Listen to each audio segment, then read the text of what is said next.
Threeey Atlas, alien technology, extreme comet, swamp gas from Uranus. We're going to talk about it. Look who it is, the man, the myth, the legend, Greg Allison. I'll tell you, I couldn't think, whoa, what was that? Oh, yeah, get award-winning YouTube TV, too. That was actually the live on the other window that I didn't close out with our live stream. So anyway, I couldn't think of a cooler person to have on the show that would know about comets and the possibility of this being an extraterrestrial mothership than Greg Allison. Now, let me just give you a quick introduction to Greg. Now, I'm sure many of you have seen the videos that I've done with Greg before, but you may not know about his background. And this is a pretty quick summary of Greg and what he's done so far, and many more adventures ahead. But decades of expertise merging aerospace systems with space advocacy. As an avionics system safety engineer for NASA's Marshall Space Flight Center through BTI, he has supported critical safety frameworks. Greg's engineering roots run deep from ISS robotics at Grumman, power layouts at Mevitech, to payload operations at Teledyne, and now to next-gen platforms like Orbital Space Plane X-37 and high-techs at Hernandez Engineering. Beyond his technical roles, Greg champions spaceflight accessibility through the National Space Society, serving as EVP, launching multiple chapters, managing the HALO program, and earning NSS honors from his leadership, a thought leader at the intersection of technology and space expansion. Also an advocate for solidifying, securing the electrical grid. One of the most important things that we need to do as a nation right now is to secure the energy grid. And Greg, it is great to see you. I'm really looking forward to hearing what you have to say about this very bizarre alien visitor, whether or not it's an alien craft or just a really cool extreme comet. We're going to get into that. But how are you doing today, Greg? Hey, I'm doing great. I actually presently work for a company called APT doing avionics system safety on the electronics and communication systems for a commercial space station on a Starlab. So that's hot. That's a pretty cool job, man. That's what I'm talking about. Well, unfortunately, I get remotely, so I'm taking a break for this, but I'll have to jump back on it here in a little bit. Yeah. Well, man, I really appreciate the opportunity. We've had some great conversations, and I'm sure we're going to have many more, but it's always a delight to speak with you. And folks, real quick, I did just want to give a huge shout out to today's sponsor, and that's Noble Gold Investments. So I don't know if you've been keeping track of the price of gold and silver and platinum and even copper, but hello, wow, amazing. And a lot of people have been emailing me, Rex, I should have listened to you 5 years ago, 6 years ago. I should have listened to you last year. There's still time, folks. There's some great opportunities right now. Let's say you've got a 401 or an IRA.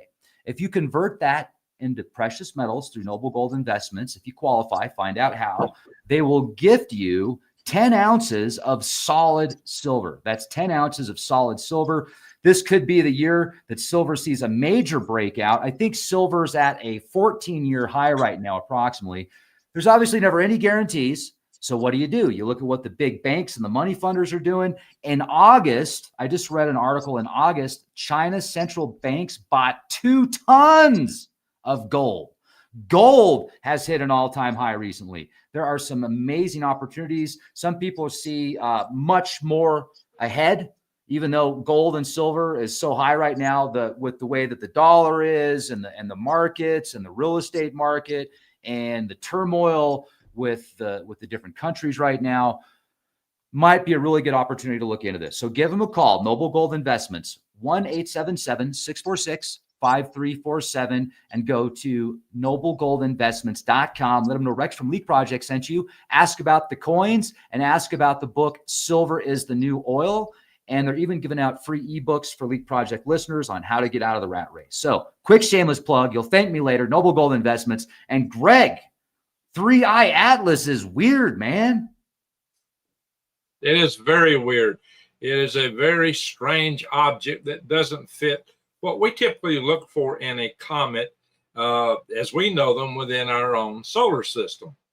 I might start, with the basics. What is a comet? How do comets form? How do solar systems form?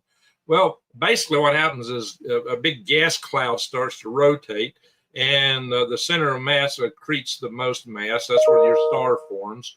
The stars are heavy, and when they ignite in the fusion process, they scatter a lot of the lighter, more volatile elements away at some distance from the star. So, your closer planets like Earth and Venus and Mercury and Mars tend to be rockier. More of the gases were left farther out in the solar system, and the sun gets stronger and stronger. So that effect will go out as the sun gets older, because stars over time get hotter. But at least in the phase, the main phase of their life.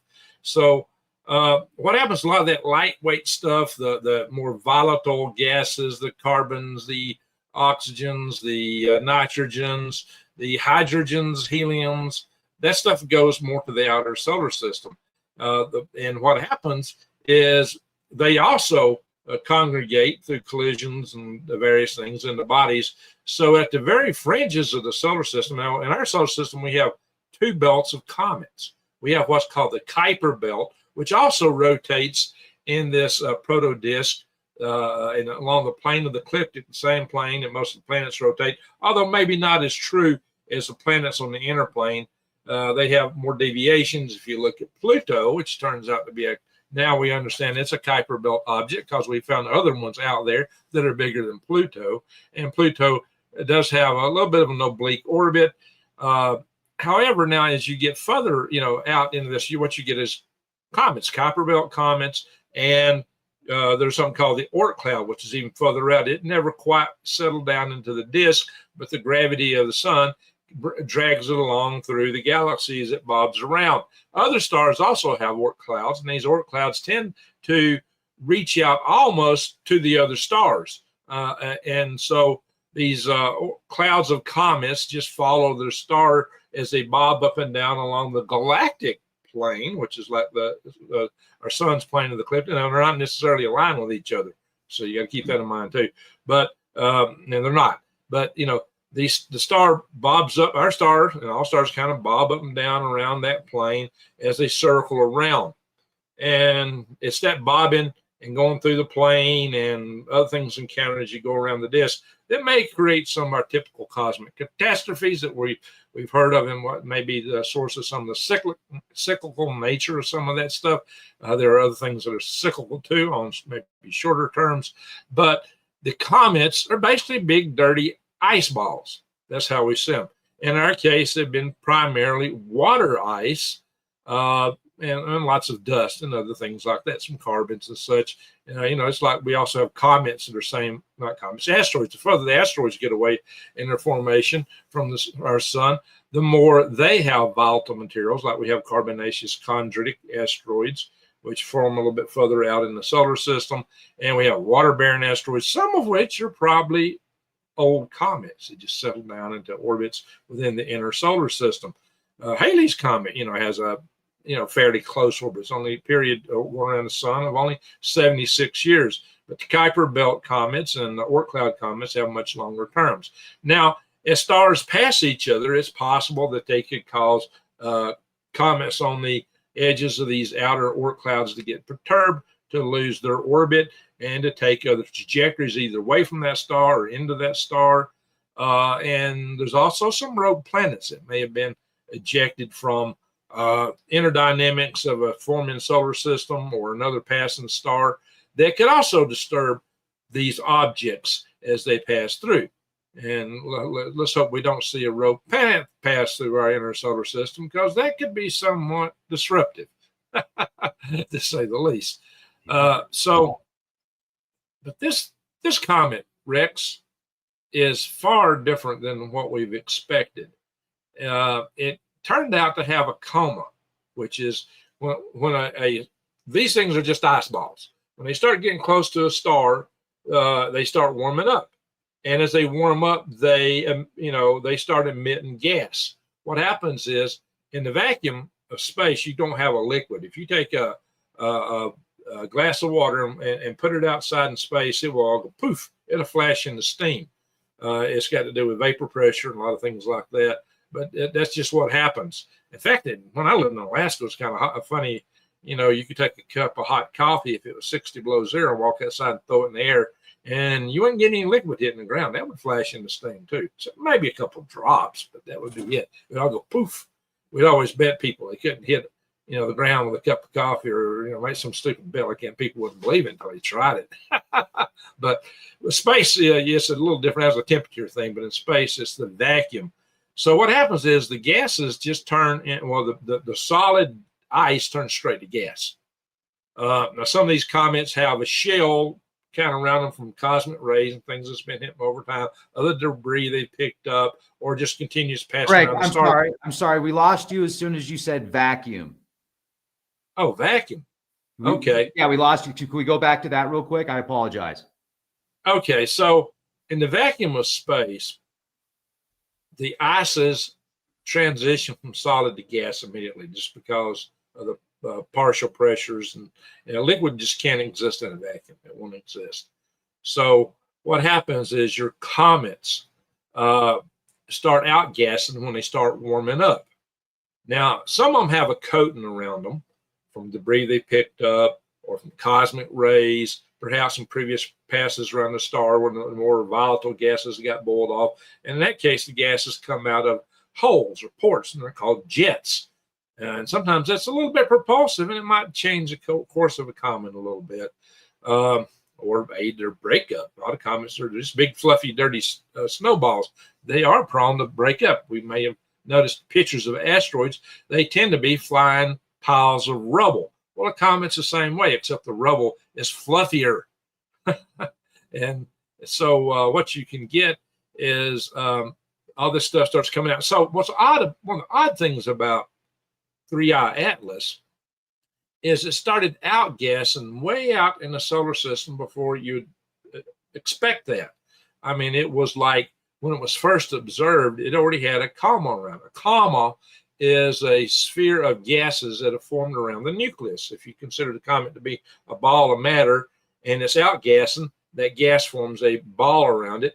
And as it starts approaching the star, some of it should be trailing behind from the velocity. It just calls them a velocity vector. And then the electromagnetic field of the sun will actually make a second tail. Comets usually have two tails that goes away directly from the direction of the star, where the electromagnetic fields are pushing it away.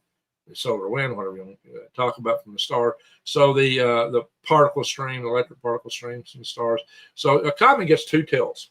A lot of people don't know that. You see one more than the other, but these tails are either away from the star or away from, behind the comet as its velocity vector goes forward.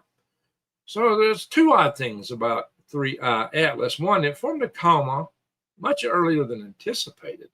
Now, if it was truly an interstellar object way out there, super duper cold, it might account for that, but it was like 6 astronomical units away when it formed this.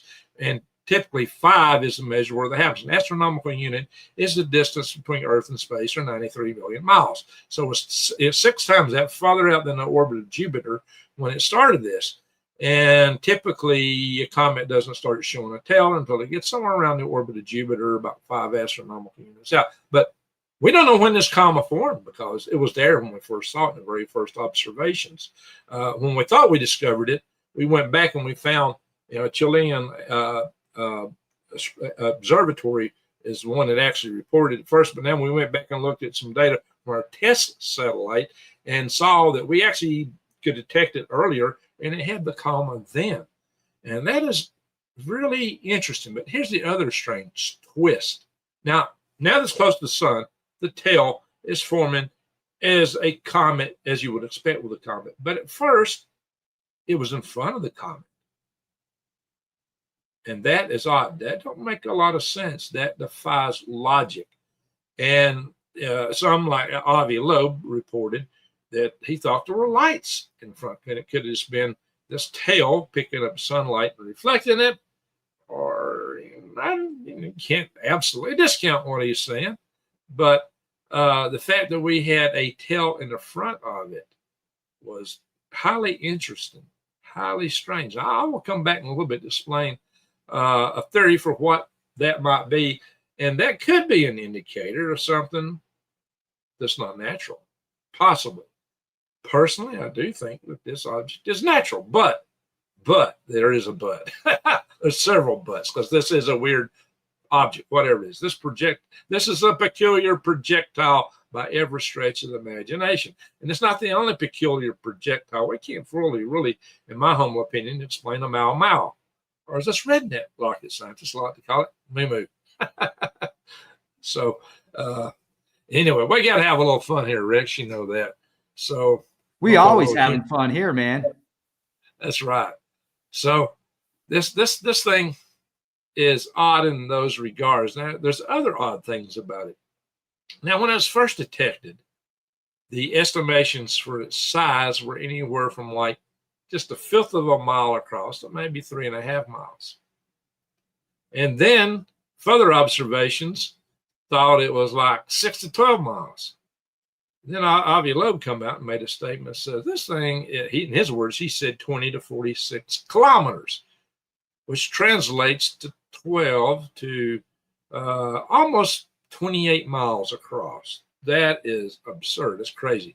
Now, we do believe there was a comet that came through our inner solar system somewhere back in the last ice age that was much bigger than that. It broke apart, a piece of which hit the Laurentide ice sheet and precipitated the younger dryas, which caused a lot of calamity in the northern hemisphere and wiped out a lot of animal species and basically changed our world in many ways.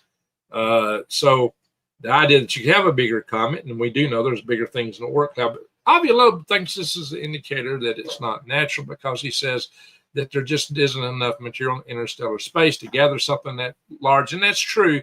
But then again, this could be an object ejected from some other area of formation, an Oort cloud, or somewhere, either by the solar systems, by passing stars, by a rogue planet going through some other stars, Oort cloud. So to say that it's not natural or based on that is not enough. But that is an interesting indicator. And yeah, the interstellar space is very Spartan with gases, materials. It's far harder or more pure of a vacuum than we have, say, between the Earth and the Moon, or Earth and Jupiter, asteroids aside. It's not got a lot of matter in it. Now, I will say there's a lot of energy. I believe in zero point energy, but that's a different discussion. We're talking about matter, the stuff we're made out of. So the other oddball things about this is that it was outgassing a lot of CO2. Maybe I mentioned this. I don't remember. But no, let's get into this. Let's talk about this. This is very interesting. Yeah. CO2 is not what you see coming from comets that orbit our star.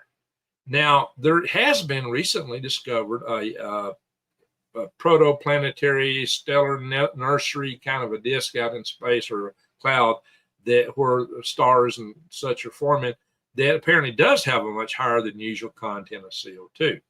So it could be that it comes from an environment such as that. So you can't entirely say CO2 is an indicator that's not natural, but it is another indicator that is strange and doesn't fit the case of everything we know of as a comet. Now, the other oddball thing about it, and here's what really strikes me as odd. It's got nickel around it, pure nickel. And when we find nickel on Earth or in meteorites, it's nickel iron. We occasionally find very minute traces of pure nickel in a meteorite, or on Earth, where geological processes caused it to basically be separated out from nickel iron. But nickel iron in our solar system is the standard state of metal nickel. It's mixed with iron. Iron's a very dominant element throughout the universe, because the stars make a lot of it inside. When stars stop fusing stars fuse hydrogen to helium, then helium to carbon, and they get bigger and hotter as they go into fusing these heavier elements, and then they start fusing carbon to iron. So you expect to see a lot of iron through the universe, and iron and nickel combines real well.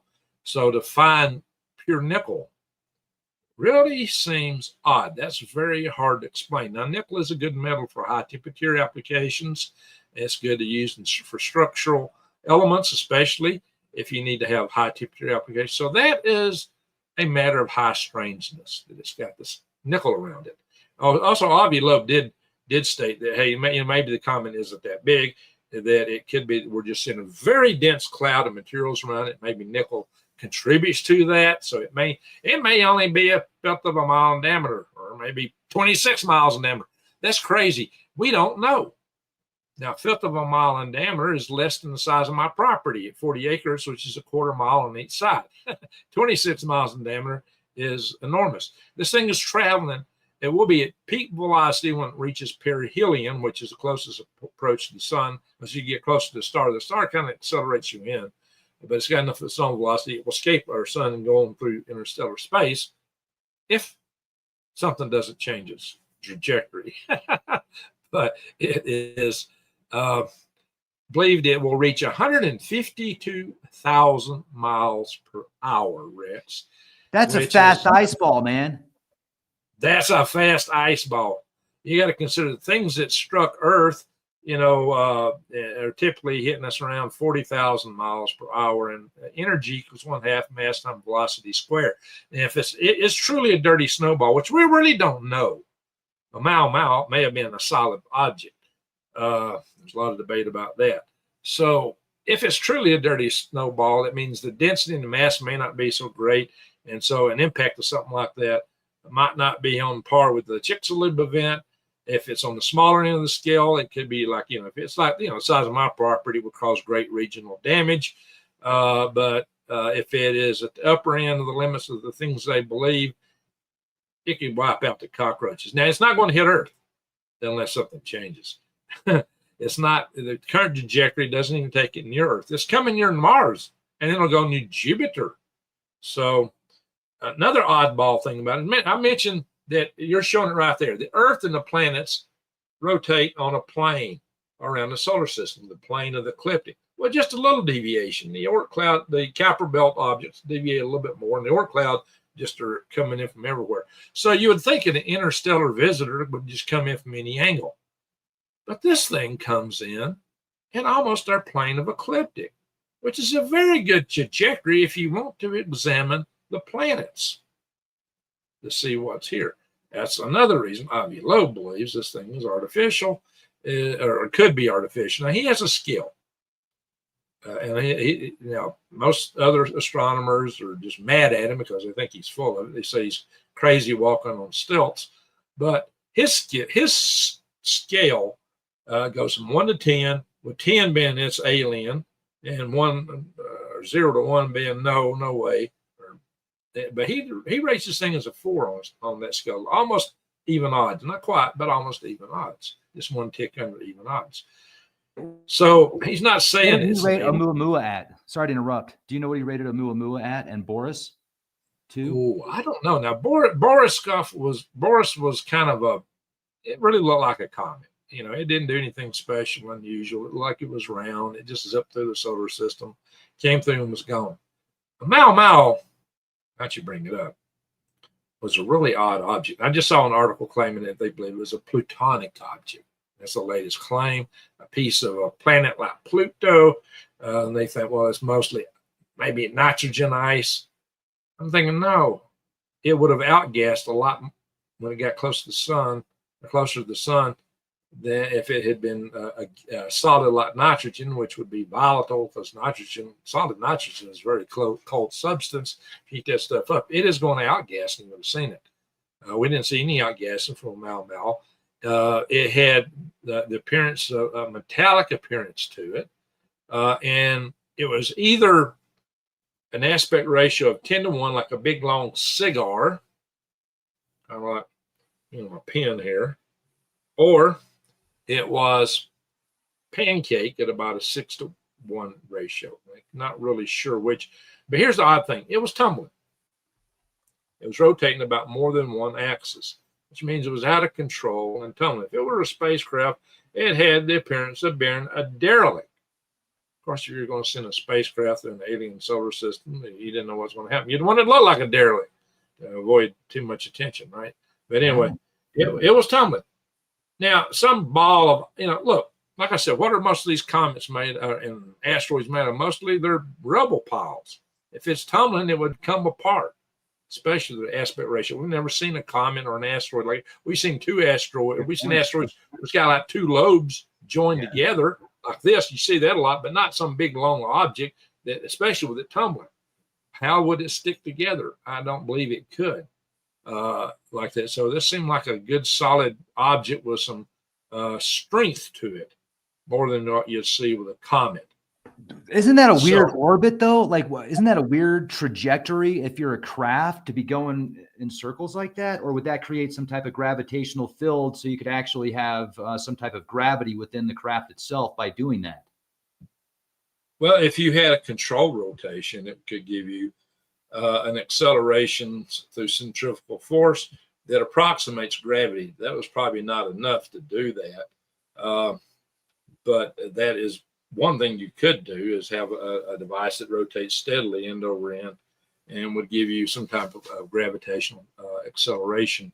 The size of it, it probably would not have been very significant. You might have had a gravity similar to what you see on the moon with a craft like that. I've got calculations where I've did my own space habitat designs. I don't know exactly how long that thing was, but that's something that, somebody could set down. I don't know what its rotation rate was. So if you know the rotation rate and the length, you can figure out what that acceleration is and what the centrifugal force would be on the inner surfaces where you wanted it.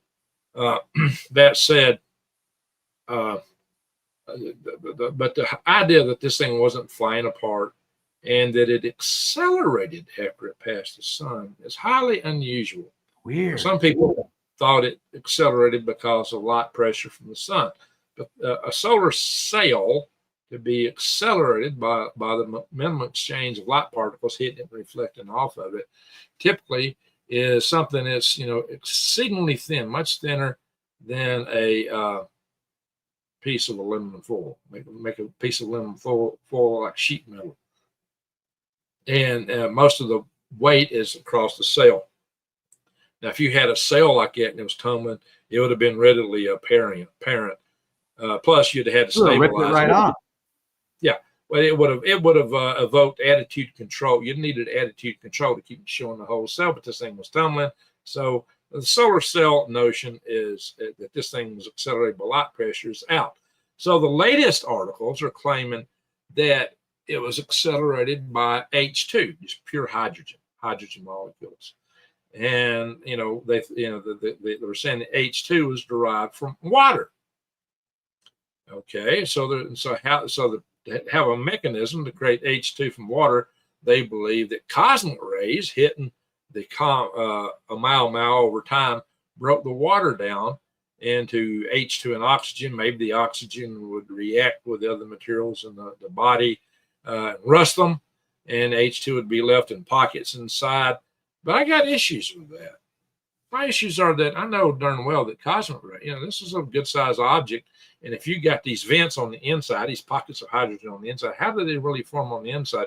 Because cosmic rays are highly energetic, but they only would go through a few feet of like dirt.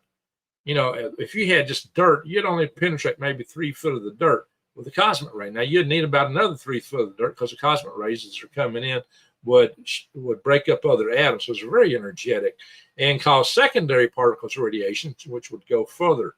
So if you put just a regular shield on a spacecraft to block cosmic rays, the secondary radiation particles would kill you inside. It would be even worse. Or if you tried to block other radiations like we normally see with the solar flare, the cosmic rays would still get you. So you need a really good thick shield. Now, water happens to be one of the best shields from cosmic rays, so it don't take 6 foot of water.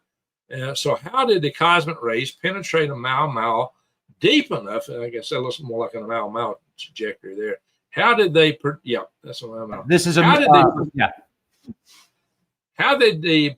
would they have penetrated deep enough to have actually broken down the water molecules and for enough H2 to give it acceleration as it pulled away from the sun. I have a hard time buying their explanation, which makes me wonder about that object. Did it have some control system? That object was really maybe the strangest one we've seen. It may be maybe stranger than Threeey Atlas. This Threeey Atlas is beginning to look like a comet. But like I said, there's a lot of buts. You want to talk about some buts? Yeah, I do. And I'm showing people right now the estimated trajectory of Oumuamua, and you can see that it's tumbling around. So one, that completely gets rid of the solar sail theory. It looks like and the dirty ice ball. Yeah, it's definitely not a dirty ice ball. Now it could be a flying turd. It could be a flying interstellar space turd from a giant like Galactica, you know, an interstellar space out there in the Kuiper Belt. I got my cigar here. It's a cigar. I did not have relations with that woman. I did not have with that woman, but my cigar did. Oh man. Oh man. Metaphorically speaking. Fine cigar. So all right, Rick. All right. Let's stop, ladies and gentlemen. We're sorry. But it does. It looks like the artist renditions of this thing look like either a flying space turd or a flying cigar that's just tumbling around. If that's a turd, I'd hate to see what made it.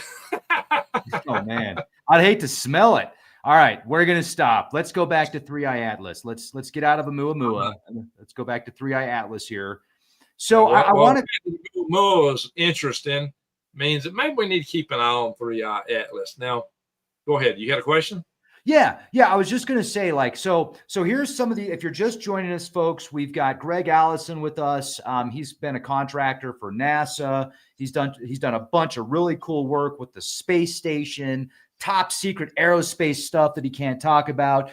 Just the stuff he can talk about is amazing. So anyway, and we're talking about some of these weird anomalies and strange signatures from Threeey Atlas. We're talking about the traditional theory of what a comet is, which is basically a dirty ice ball flying through space. Now, I do think we should bring up the electric universe theory of a comet, because I think that the electric universe theory of a comet is quite fascinating, actually.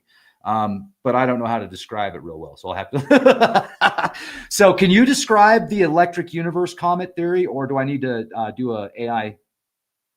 Yeah, I'm not too into the electric universe. I think it's worth looking at. Universe comet theory. So the accretion model explains them quite nicely, actually. So they're saying, so the electric universe theory of comets consists that the comets are rocky bodies, not dirty ice balls, whose tails and actively are caused by electrical discharges and interactions with the plasma of the solar wind, rather than vaporization of ice. Proponents cite space probes' observations of electric discharges and the surprising nature of comet tails as evidence. So, okay, yeah, I think it's quite interesting. I think it's fascinating. You're going to get, whatever the case is, your tail's going to get made into a plasma by the charged solar particles. So you're going to have an electrical phenomenology either way you slice it. So anyway, whatever the case is, where's what's Could you have both? Could you have a dirty ice ball and plasma? Could these two merge together? Because when you get out in the solar wind and you get all that solar radiation, that stuff's going to get, the electrons get stripped. That coma will be a plasma. That's why comet has two tails. One of it is the particles that's more electrically charged being directed away by the sun, and it always points directly away from the sun. Like I said, the oddball thing about Oumuamua was its primary tail initially was in front of the comet, or whatever this thing was. Now, so you want to talk about space drive? Maybe if this thing was a craft, how that might be explained? Yeah, I do. And real quick, let's once again talk about some weird anomalies of Threeey Atlas. If you're just joining us, here's a few of the key anomalies that point to the potential for Threeey Atlas being artificial origin. Now, if you want to know what 3I stands for, that means it's the third interstellar object, and Atlas, it means it was first discovered by the Atlas telescope. So that's why it's called Threeey Atlas. I've heard a bunch of really cool theories about why it's called Threeey Atlas. One person even sent me this Facebook post that said, Threeey Atlas, look how it decodes to CIA. And I was like, well, it does. That's pretty cool, but I don't know if that's necessarily what it was. It's a CIA comet, bitches. Sorry, it's a bad joke. But anyway, Nickel, the last one was 2I Borisov, right? So, so that was from the Sputniks, the KGB. Anyway, there you go. There you go. All right. So I didn't get any fancy numbers like that. So maybe it should be 1I Mau Mau. Yeah. Well, okay. So here we go. Nickel without iron. Natural objects in space like comets and asteroids typically contain iron and nickel together because they're formed in the same supernovas, kind of like what you were describing. The presence of pure nickel suggests industrial processing and refining. That's interesting. High levels of carbon dioxide and the presence of cyanide gases. And that's one thing that Avi Loeb just presented in a paper that he wrote about how Threeey Atlas just changed color. And he thinks it's because of the cyanide gases that are being released and detected. And those are also not typical of natural comets, but could indicate industrial waste. The dust in the object's exhaust is moving forward, contrary to the natural trailing pattern observed in comets due to solar wind pressure. I think Greg's explained some of that pretty well. And the precise ecliptic trajectory. So Threeey Atlas's path is unusually aligned with the ecliptic plane of the planet, suggesting it may have been deliberately placed or designed to move in this way. So Avi Loeb is the leading theorist right now in the possibility of this. You know, I was the first person to report on this besides Avi, and I did an article on it on Leak Project, and boom, the very next day, all over the mainstream news. And of course, they forgot about that one thing in the news that we're not going to talk about because that's a whole other podcast. But it's very interesting, man. It's very, very interesting. So many bizarre theories. So, Greg, let's get into where you're at with this. Let's talk about the possibility of this being artificial. Do these signatures, are they signing alien spacecraft, or are they signing? No. We don't know. Having a tail in front of your spacecraft could be a protective measure for an interstellar spacecraft. Because if you are flying through space at some good fraction of the speed of light, every little particle in space becomes a problem. A hydrogen atom floating in space hits you like a cosmic ray, and cosmic rays are very destructive. A piece of dust could hit you like a big bomb. A small particle would be like an atom bomb, because energy equals 1/2 mass times velocity squared. It may be your velocity that's causing the issue as you're sped up a lot to cross the interstellar void. Now, some of us play around with ideas of warp drive and things that would go maybe even faster than what looks like the speed of light from our reference point here on Earth, although from your reference point in space, you're really warping space-time around you, so you're not within that bubble actually exceeding the speed of light. It's just you look like it from everybody else. That was the theory developed by a Mexican physicist called Alcubierre. So I always get his name messed up. Anyway, oddball name to me for a Mexican. But anyway, so in any event, there is something more conventional. You don't have to have warp drive to actually transit the stars. As a matter of fact, there is a drive concept developed back in 1964 that could work quite nicely. It's called the Inzmann drive. The concept was derived by Robert Inzmann. And instead of using a rocket or even an electric thruster like we normally use, which accelerates particles like xenon with electrostatic charge, which gives you much higher thrust per pound fuel used, There's another method that could even get you even more pound thrust per pound fuel used, and it's to use a nuclear particle accelerator to accelerate the particles to a near speed of light. Once those particles are going near the speed of light, they have a lot of mass, because as you speed something up, it gets more and more and more mass. And so what happens is you suddenly get far more thrust for far less fuel. And you could power these with an onboard nuclear power plant. So what you would have is a spacecraft that has a bunch of nuclear particle accelerators like you see around the world today. But instead of smashing particles together, they're shooting particles out the aft end of the spacecraft to produce thrust. And you could actually get to relativistic speeds, a good fraction of the speed of light.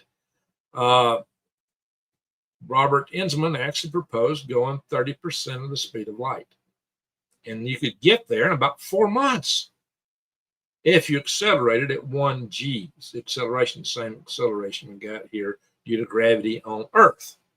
1 g, that's like a sports car going really fast on a sports track, right? Right. But, you know, if you're in a vacuum of space, it might be nice. You wouldn't have to rotate at that point to have your artificial gravity.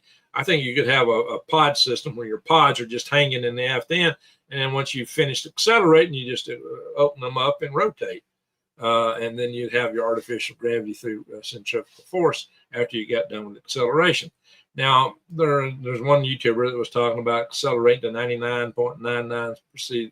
But if you could continue the 1 g thrust for a year, you'd be at 99.99% of the speed of light.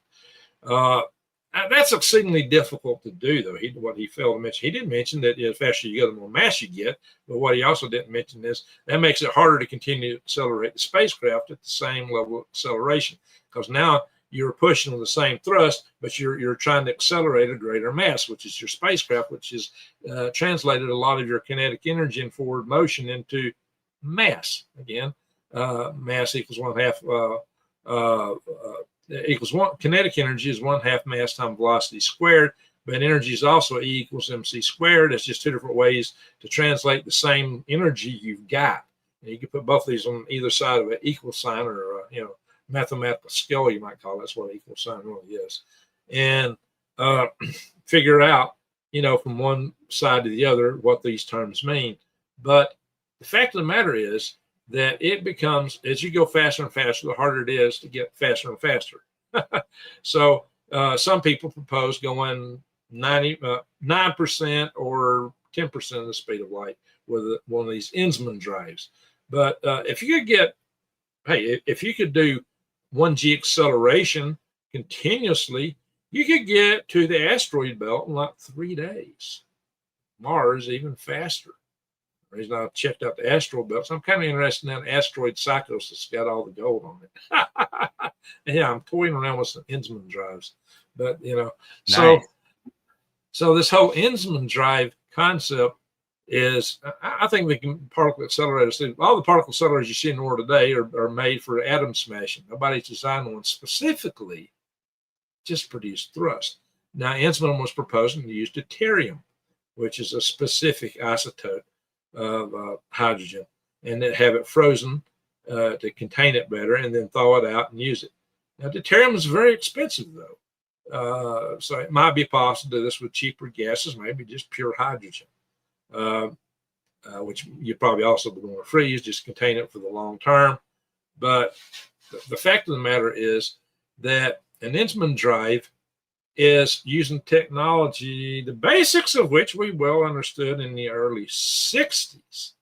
Just we didn't have the means to put all this stuff up cheaply back then, into space, into orbit. But this is something that we technologically could have achieved some time back.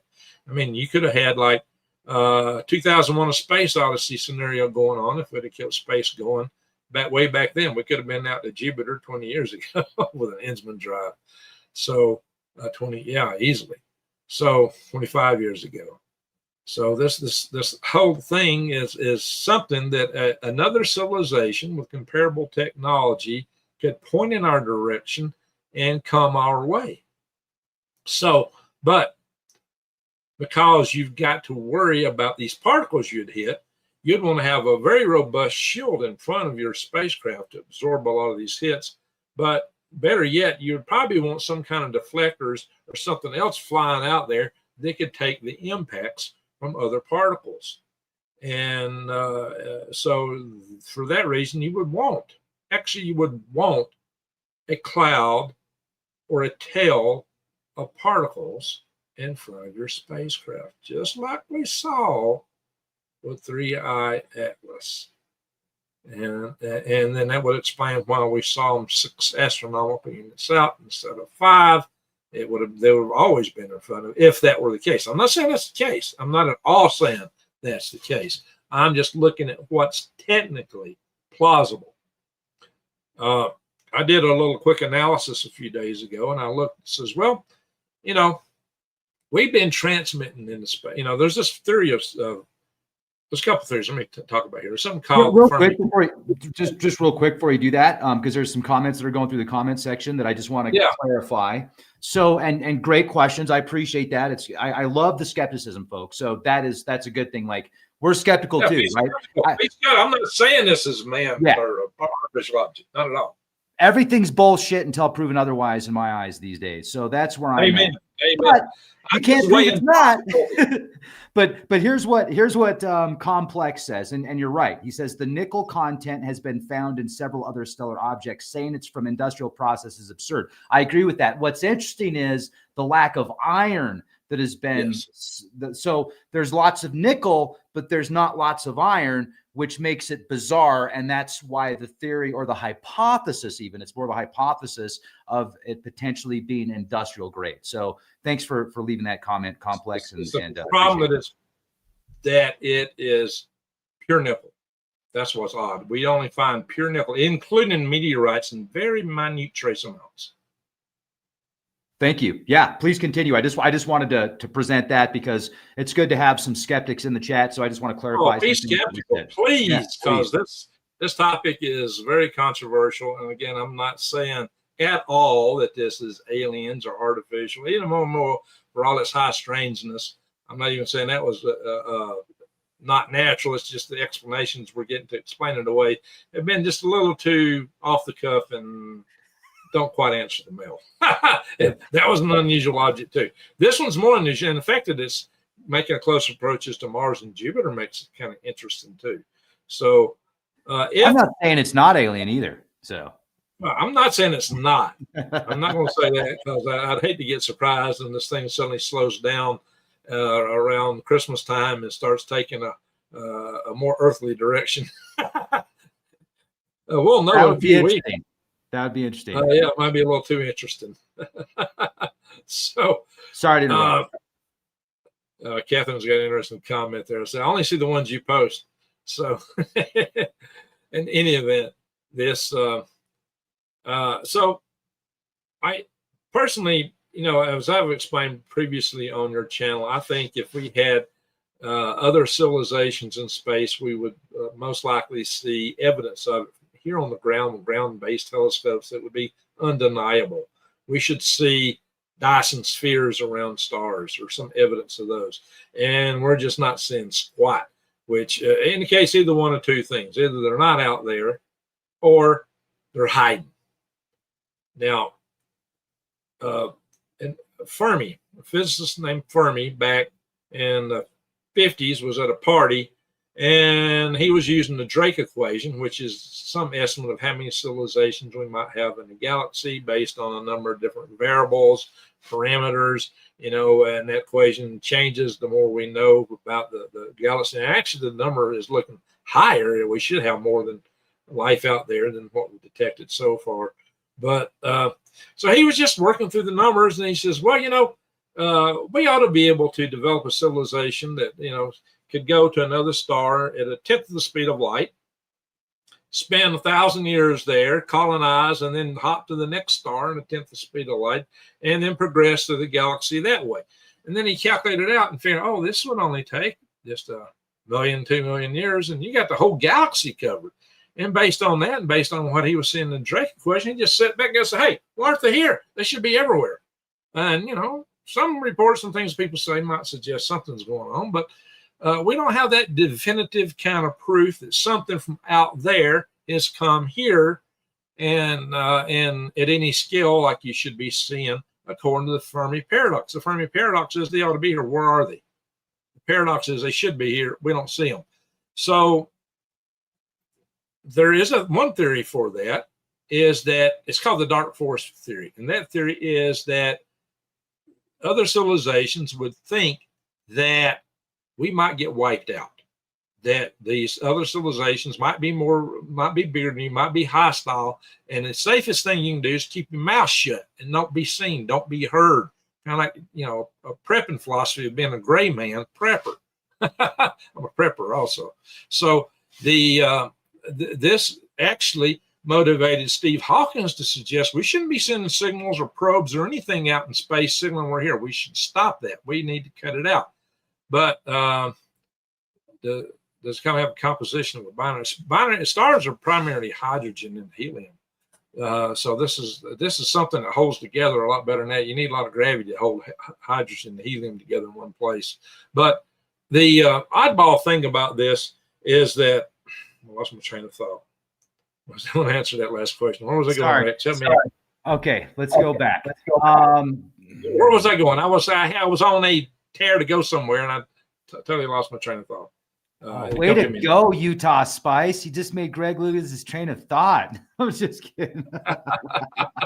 Totally joking. Angela, it's so great to see you in the chat. The nature of the comments, what they're made of. So, okay. Give me a second. Oh, yeah, now I know where I'm going. Alien. Well, what we're talking about is the Fermi paradox, the dark force yes. concept. They should already be here. Yeah, they should already be here, but maybe they're hiding.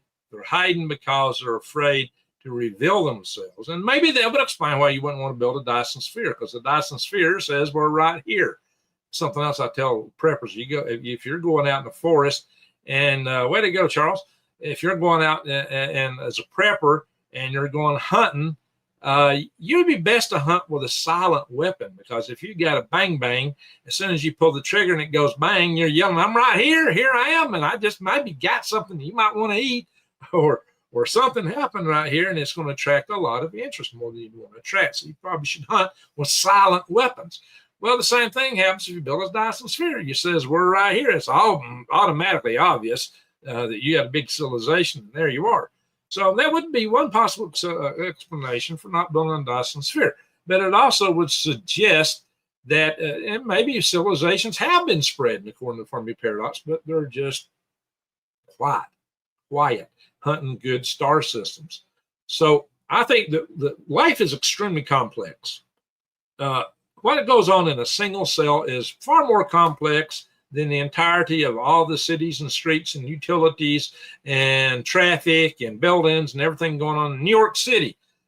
And in fact, some people have claimed that just to fold one of the many proteins required to build our amino acids, which builds, our DNA and RNA in our cells and builds all our cells, to be folded properly to use for that, if the entire Earth was completely nothing but a ball of chemicals that would be conducive to forming life instead of a little sphere of chemicals around a big, a planet, it would take bacteria could crawl back and forth if you had a bridge for it across the universe 80 times before you could by random chance fold that protein correct. We're made of a lot of such proteins. So that does suggest high strangeness in the fact that life exists, and we were already had life on Earth as soon as the rocks cooled. And all that aside, I would say all the life in our galaxy is probably seeded from the same source. I do subscribe to panspermia, and I do believe in a greater creator. I don't think we'd be here without that, but that's another discussion. All that said, let's say that there are some. The reason I said that was to preface that although we have stars in our vicinity, they have planets in the habitable zones of the stars, doesn't mean you get life, or more especially intelligent life on those planets. Civilization, because civilizations are very fragile. And this might be the other answer for me paradox. Once we attain a certain technological civilization, if what we have in our hand, if we have hatred in our hearts, what we hold in our hands would undo us. We may not be able to survive our own civilizations, our own technological progress, if we don't find a way to get along. That's something I've talked about a lot at length. That's a whole other topic, but we could revisit that if you'd like. It merits a lot of discussion. People need to be aware of that. But all that aside, let's say that there is a civilizations out there that are spreading through the galaxy, and they pick some of these choice points where there's nobody else at. Maybe they left us alone because we were coming along pretty well on our own. Maybe they dinked with us in the past a few times, but they're just kind of hands off, maybe. And let's say that there could be life in other stars. I'm not saying there is. We got no evidence for it. Again, until you show the evidence, it's all bullshit. So now, if you looked out within, how far out does the signals travel from Earth that we've been broadcasting with our radio? Well, we've been broadcasting radio signals for over 100 years. Out of that time, World War II is when we started broadcasting real heavy, powerful signals from our military radars, principally. And physicists think once you get out, inverse square laws, you get further and further away from Earth, those signals get extremely weak. They think the radar signals would be strong enough to be detected. And maybe if somebody had detected a radar signal, they would then build some really big, ginormous telescopes, radio telescopes, point them our way to see what's going on. If they'd have done that, they'd have saw World War II. They'd have saw this race of people, human beings, was in the Stone Age just a little bit ago, and all at once now they're just started flinging nukes. They're flying airplanes, rockets. These guys are dangerous and they're about to expand. And so maybe another civilization would think, well, we got to watch these guys. These are dangerous. This is going to be the next predator species, and maybe they'd even want to eradicate us, wipe us out before we pose a threat. But they definitely want to know more about us. Now, if you don't have warp drive and you got conventional technology, you can use something like an Instrument drive to explore our planet. So by the time the radio signals got out far enough and something can come back soon enough, you're basically just shy of 40 light years out. So you got to think that if you look at 80 light years out, how far our signals went up, there's at least 10 planets that are Earth-like and Earth-size that are orbiting the habitable regions of their star. If you bring it into 40 light years, there's really 2, maybe 3 right on the cusp. Now, if you factor in super Earths and mini Neptunes, you get a few more. But Proxima b is one of those particular planets. That's only 4.5 light years away. So there's another one out there about 37 light years away. Maybe this thing comes from there.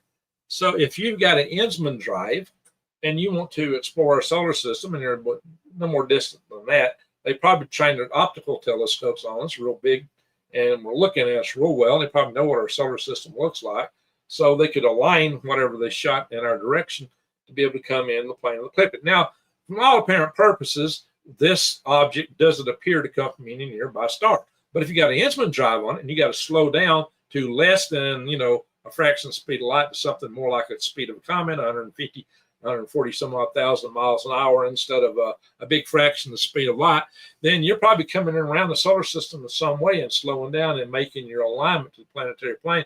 And then when you come in, it's not going to look like you came from where you came from, because if the dark force theory holds true, they don't want you to know where this thing came from in the first place, should you detect it. And the other thing is, you might want to disguise it as a comet so that not to elicit too much attention. So this thing could just be on a spy mission to see, has this civilization progressed to the point that we are interplanetary, maybe on the verge of being interstellar. And what better way than to look at the nearest planet to us, which is also a rocky planet like Mars, and Jupiter, which has a lot of resources and is another big potential target that mankind might want to go to with all its big moons. So you could see where they might want to align to our solar system and go by Mars and Jupiter, and not want to get too close to Earth because we're a dangerous species. Now, that could be the case. Now, and maybe this thing would just look at us and get the heck out of Dodge, and then have follow-up plans should they see, that we're down here exploring space and shooting at each other, which we're not doing that these days. We're not doing either one of them. We're not a threat to the universe. They'll be the judge of that, Greg. Oh, yes. Oh, yes, you're too right. Let's hope there's no judge out there judging us. But in any event, Avi Loeb is concerned with two things. He thinks that you might see them put off little probes that would go to Mars, maybe Jupiter, maybe toward Earth.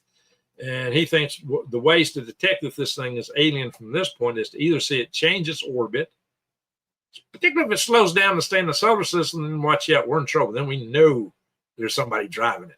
If this thing slows down to stay in our solar system, then it's got to, if you had an instrument drive on it, you could do it. Especially when the velocity is traveling out, slow down enough now that it could slow down within a month or so sufficiently to fall into orbit around the sun, maybe close to Earth, maybe even come to Earth. So that is technically doable. The other thing you'd have to worry about is this probe concept. So maybe that would be for exploration purposes. I worry about nanotechnology. You might not see these probes. If it's got these probes and they don't want to be detected, they would use something more like nanoprobes or small scale stuff so you wouldn't see it coming off. It would land on Mars or maybe places on Jupiter, at which point they start self-replicating, like the von Neumann machines or the monolith from 2010 Space Odyssey movie. And there they could just make tons of these things and use those to deal with us however they chose or judged us to be dealt with. So this is something we can leave behind, and suddenly we may have our hands full just from a few little seeds they drop off. That would be basically what it would be, just little seeds. George von Tiesenhausen was handed a task by Wernher von Braun back in the 70s to figure out how to build a von Neumann machine on the moon. He says, look, I can land 20 tons on the moon. I want you to figure out how to make a machine that can self-replicate itself with limited resources with a 20-ton package.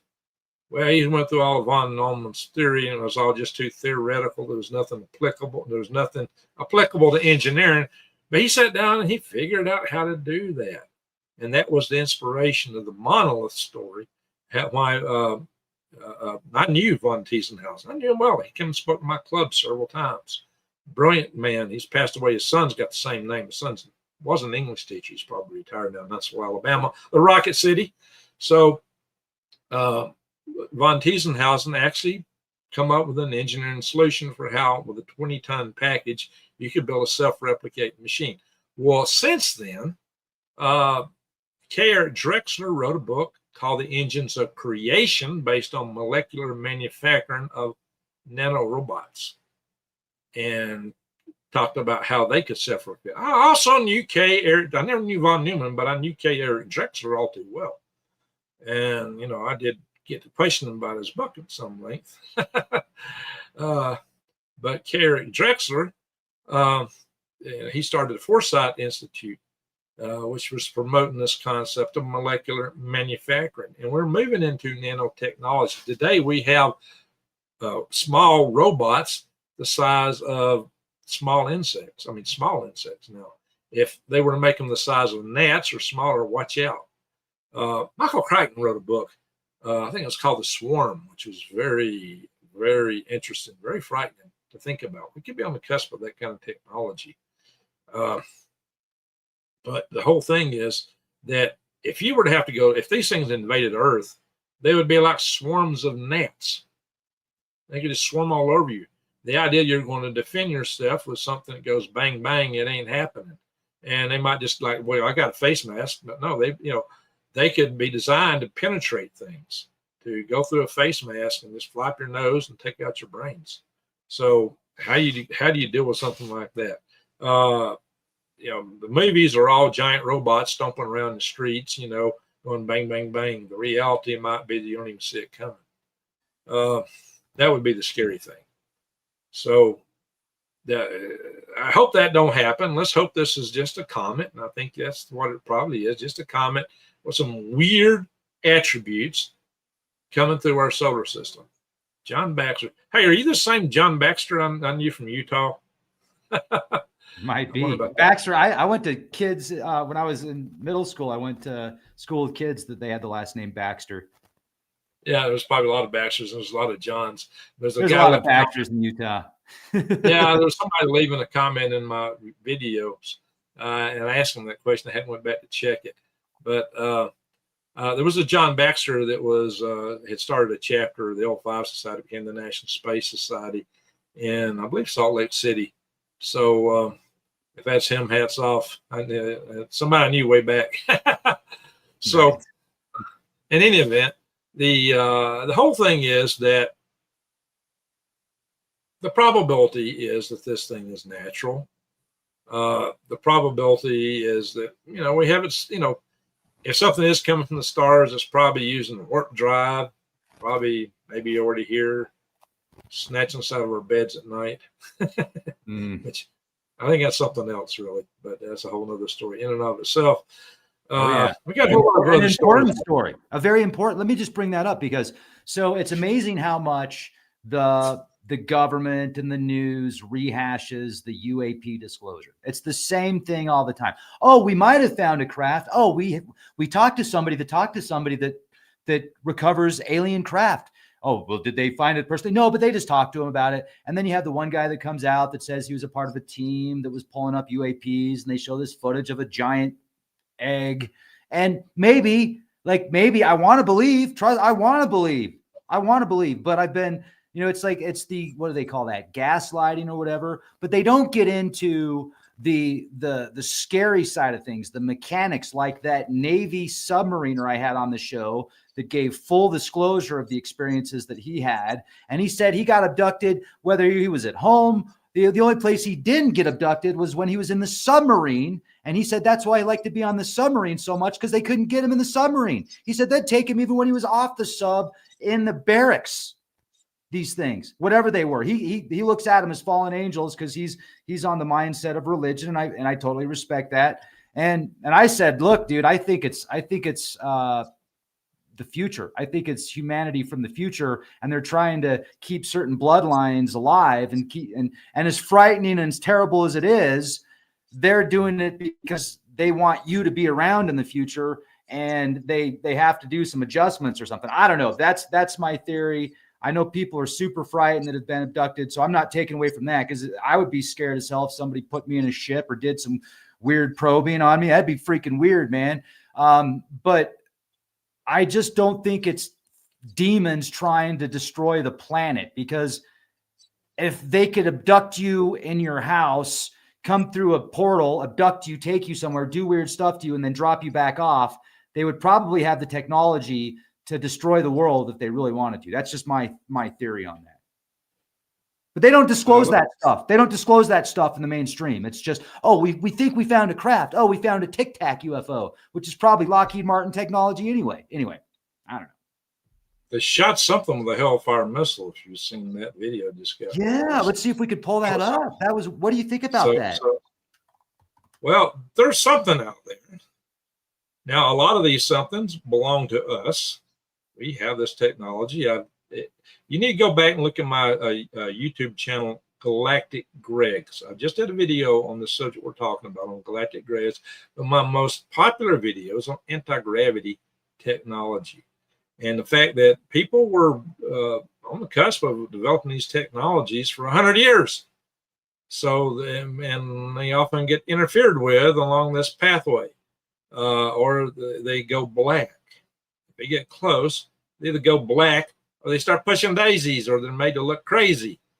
There you go. I'd like everybody to try to subscribe to my Galactic Greg's channel if you've already done it. You see the video there, Alien Invader or Comet. Click on most popular. Go to my videos and click on most popular. Hit the videos thing. Yeah. Now you see the lady presenting, and I did it as a two-part video first, and then I combined them. The lady presenting is Amy Eskridge. She's pushing daisies. She was trying to promote this technology. So beautiful young lady, very smart. I've seen some people try to disparage her in comments on certain videos. I think that's atrocious. She was a really smart, bright young lady. I knew her, met her father, brilliant engineer from NASA. Some people trying to disparage him too. But that conference room. Now, I was president of HAL 5 for, I don't know, 20.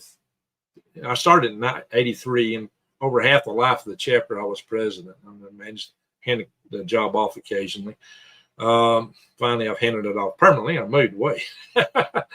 But we met in the library for decades, month after month after month. This is the only occasion when in a library where things are supposed to be quiet, when suddenly they got jackhammering and drilling and all kind of construction work, like in a room next door or something, which is highly unusual. Libraries are supposed to be quiet, especially during the open hours, but it really disturbed the audio of this video. So the audio is rough, but if you listen to the content, there's nobody in that room except for engineers and scientists. The room is packed to the hilt with engineers and scientists, hardcore engineers and hardcore scientists, and nobody is giggling at anything. They're openly discussing the prospects for what this is and what that is, and the various technologies that people have experimented with. And we're talking. One of them was the lead propulsion engineer at Marshall Space Flight Center, and another one was basically the lab lead for. He's the one doing most of the talking for their breakthrough technology advanced propulsion research that they were doing at Marshall at the time.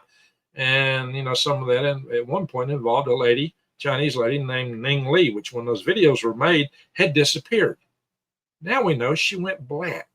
Did another video where I talked about that, explaining that the Army actually has anti-gravity technology.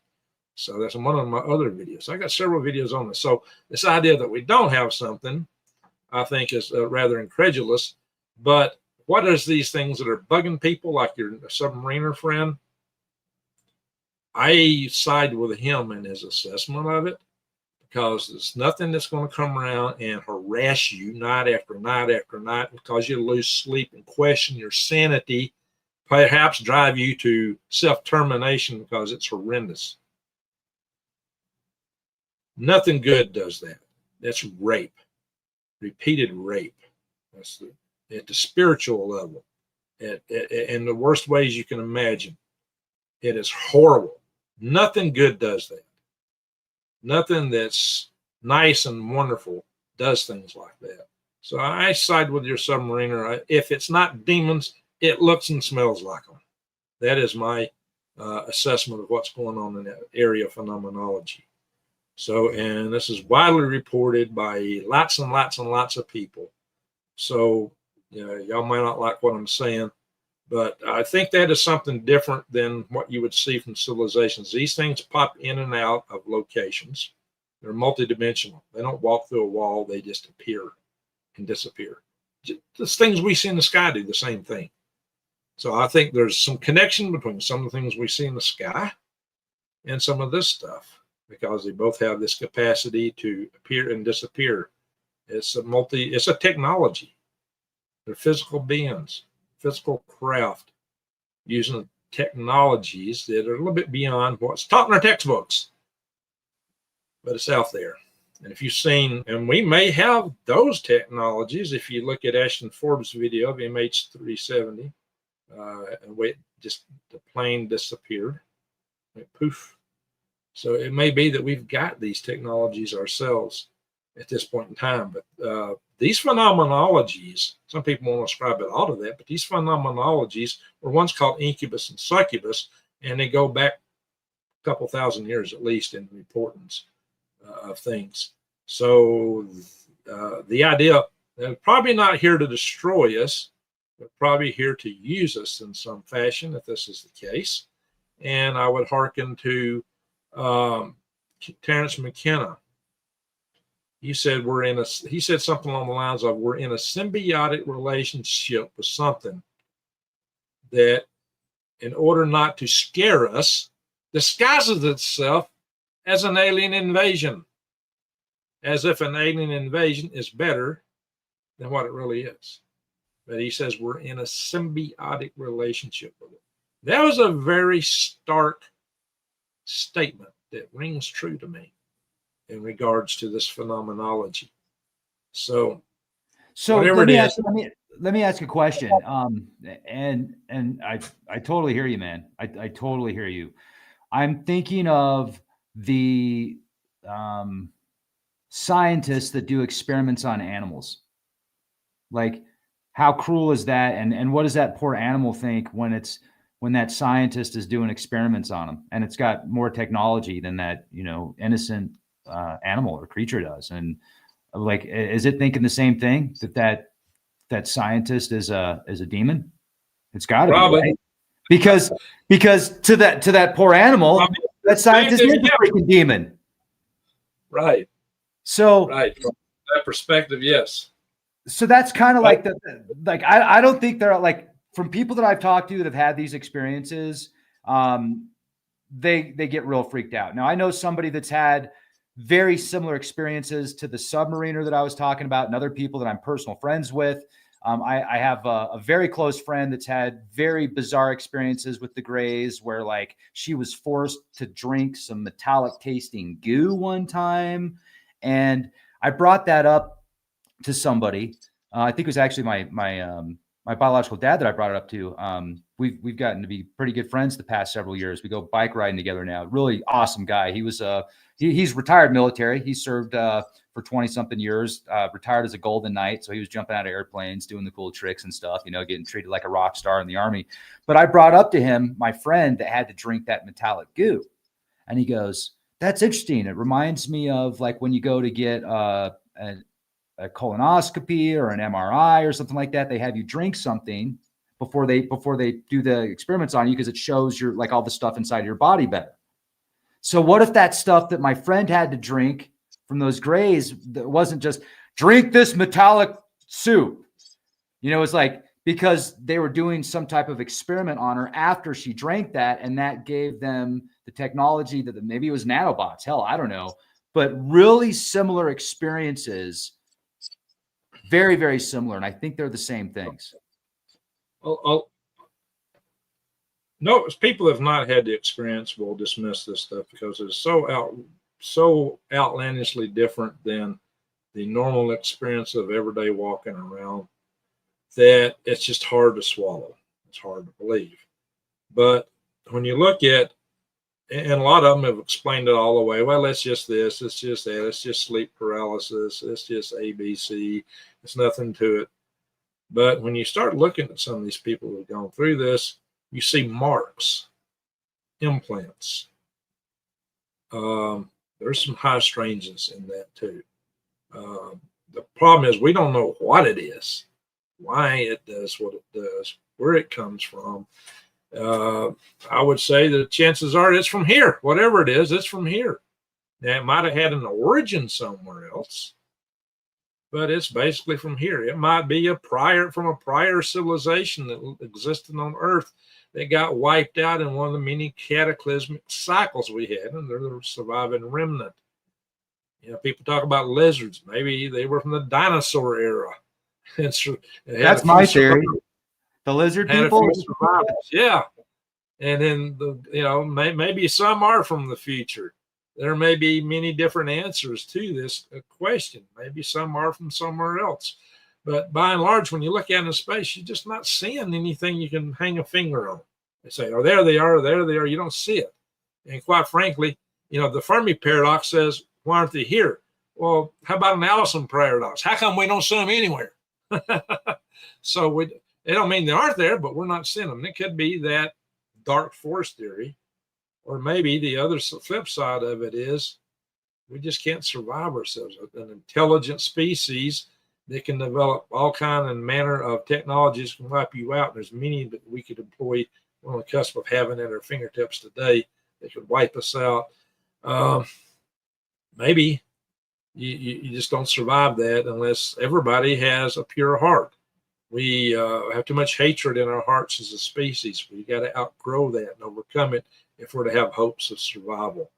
All this war stuff just fans the flames of hatred more and more. The more war you got, the more you're fanning those flames. We got to break out of it. And I don't think governments are the answer. A global government, some people, Einstein thought, well, we need to go to global government. And of course, a lot of the elites love that idea. But that just makes you a slave. That makes you a mind-numb robot, maybe an ant, which isn't even worth existence. existing as? You have no soul, no personality left. So what's the purpose in existing at all if that's to be your future? Some people think that's what the grays are, basically, is biological robots.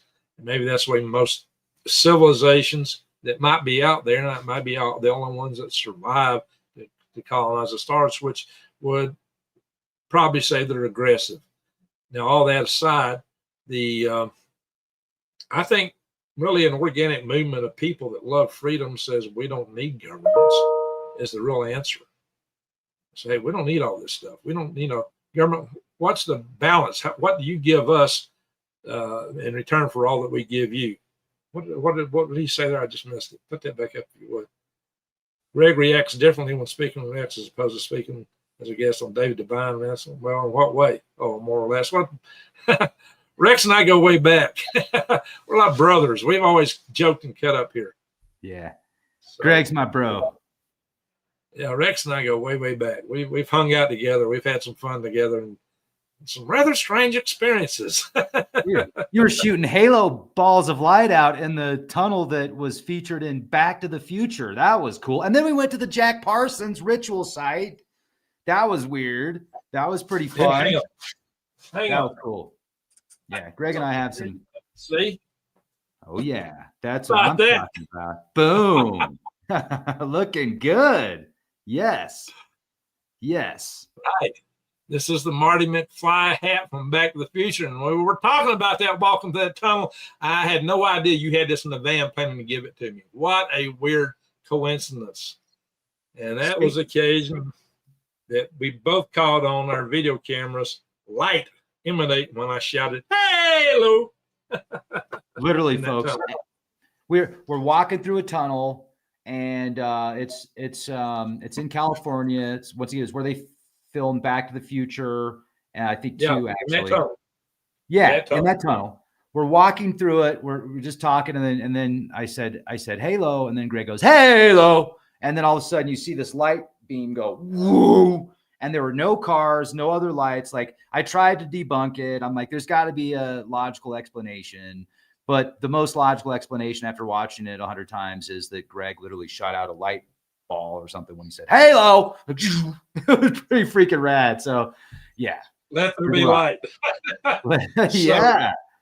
Yeah, I remember how all the batteries kept getting drained around me and how the mics, no mic they put on me worked right in the studio. They take a mic off somebody else's work and put it on me, and it just wouldn't work.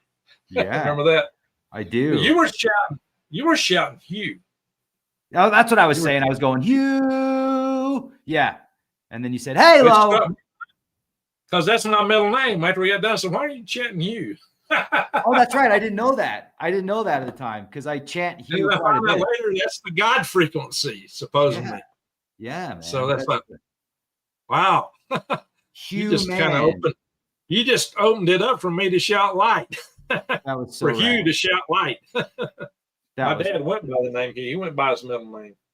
But anyway, and the whole time we're walking that tunnel talking about Marty McFly and Back to the Future because that was for his film, which we wouldn't even plan to go up there. We went up there because we needed something to do because we were close to there. And the filming crew where we're at, we're being filmed for a special on the Weather Channel.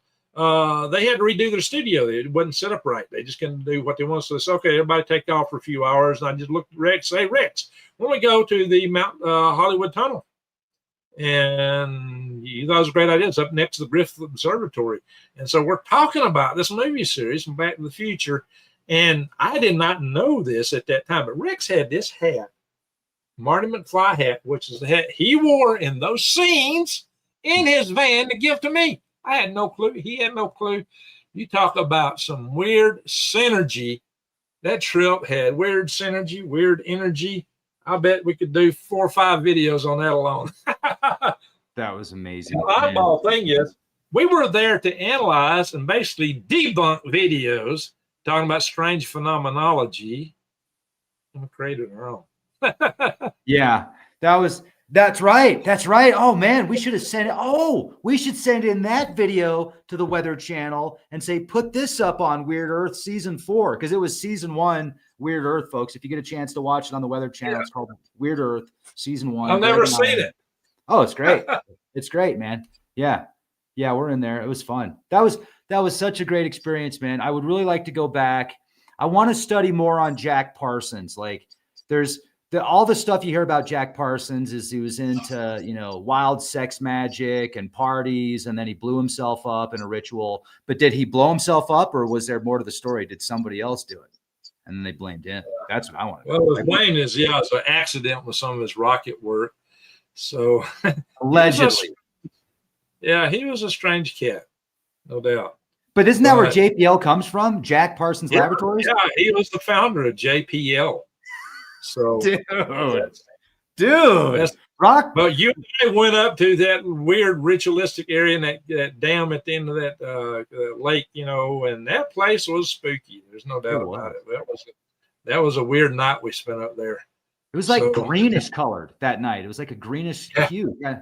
Speaking of green and the Atlas changing green in your background there, but the night sky was kind of green that night. That's what I remember. It was right by a dam too. We were right by a dam. Right. Well, we went up and checked that out. We went and looked at the dam and the water flowing over it. The whole area was it was weird. It was spooky. And after we got through, we saw the sign, no trespassing after we were leaving. Oh, yes. Yes. We saw that after, I swear. And then we left. Yeah, we did. We was walking out and said, I think you pointed at it. So, Greg, look at that. Uh-oh. Don't point the camera that way. We just cast our crime live on. Yeah. On YouTube. Yeah. Oh, yikes. Jacob Slatters in the chat. Jacob, good to see you, brother. How you doing, man? Much love for Jacob. It's always good to see Jacob in the chat. Jacob's got an awesome YouTube channel as well. Matt's saying, good. Got rocking, man. Hey, Matt, how you doing? Absolutely. Right, so. Well, I got green behind me. You got green behind you. Is that coincidence? Dude, we're in the Matrix. Oh, yeah, we are. That's it. And the architect is awesome. The architect is awesome. Yeah, absolutely. Absolutely. I do believe in a grand architect of the entire universe, the greater creator. Absolutely, man. Divine providence. Not just a computer programmer beyond that. But anyway, we covered a lot of territory today, a lot more than I thought we would. So there's a lot of high strangeness in the universe, and there's a lot of stuff that we just don't have answers to. So we're on a quest to find out what is it, to get down to the bottom of it. We don't know a lot of this stuff. There's plenty we do know, but there's a lot more we don't know. And I think, in my humble opinion, that is why we're here. It's a trip of discovery. It's you might recall in some of the videos in the past, I used to talk about the universe in a solo cup. And I'm going to return to that in the near future. I think that explains a lot of why we're here. Well, we're here in this universe to experience things, to have a life. Because, after you sit on a cloud for 20 million years and strummed the harp, you might want to do something different.